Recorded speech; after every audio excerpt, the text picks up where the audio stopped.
Faceless and the Family has arrived, or I should say, has arrived to a bigger audience, I guess. For those who may not know, this book was originally put out through a crowdfunded collection on Zoop.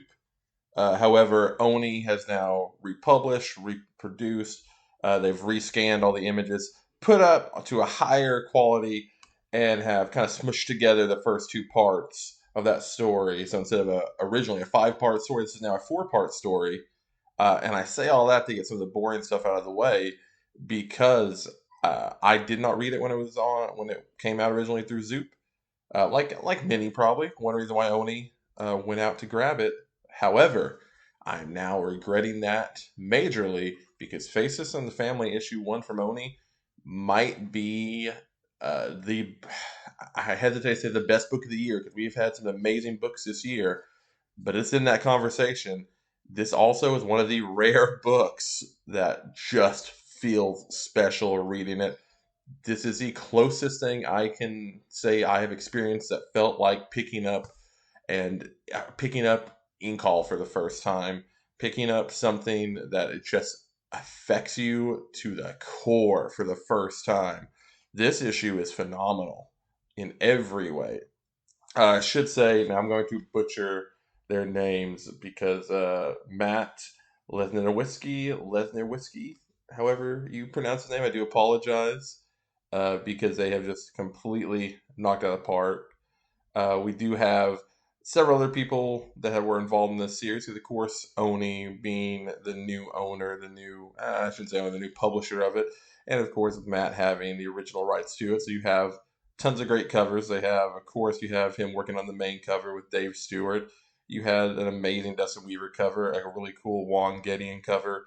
You had a lot of different aspects of this book that were all meticulously put together to create an overall package that is just phenomenal. This is one of those stories that can only happen in comics, one of those beautiful things that you only see in this world. From Matt's designs of the characters that are both functional and fun, they stick out. They are a combination of feeling both somewhat realistic and cartoony at the same time. It is extremely expressive art that every single panel and movement tells the overall story. It's also you can tell a very personal story with a lot of personal experiences put into it, and a story that has so many fun and unique ideas on every page. Every single panel I looked at, I just didn't want to look away. Every page I flipped, I was very nervous of getting towards the end because I didn't want it to be over. This book is not only a must buy and a must read. This book so far, and again, we're only one issue of the only run into it. However, one issue in, this is giving me every notion that this is something truly beyond special.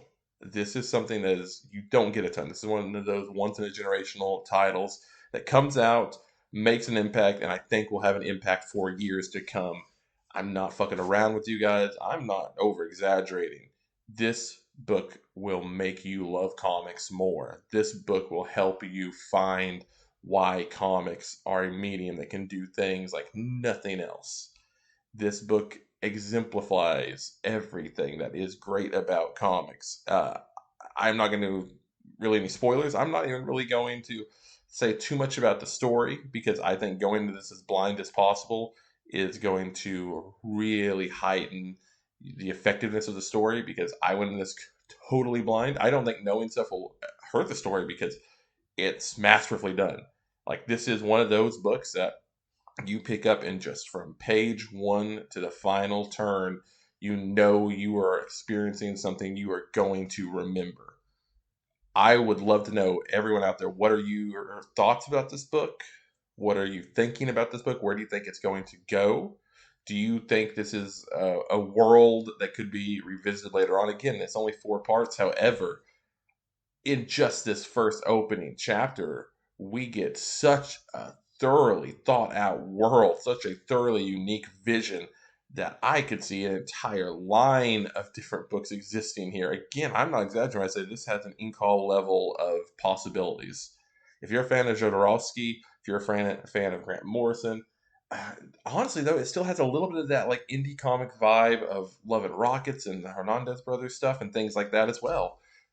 Whatever type of comics fan you are, if you are a comics fan, this is a book for you. Let me know your thoughts below. Thank you so much for listening to this. If you're on Spotify, if you're on YouTube, uh, like, share, all that stuff. And also just have a conversation because I love hearing your thoughts. I love hearing where you guys are at. I also have some stuff coming up, not just wrestling wise, but also podcast wise. It'll be really exciting. And if you're a fan of these types of videos, you are going to very much like this podcast, I hope. We'll see. So for right now, you can follow me at The Real Jason Way on everything. And I would also highly recommend going and following the Odd Man Out Pod Instagram page. There's some cool shit going on there. Keep your eyes peeled on that. Thank you guys so much for listening. And I'll be back with another random weird book that I find that I fall in love with.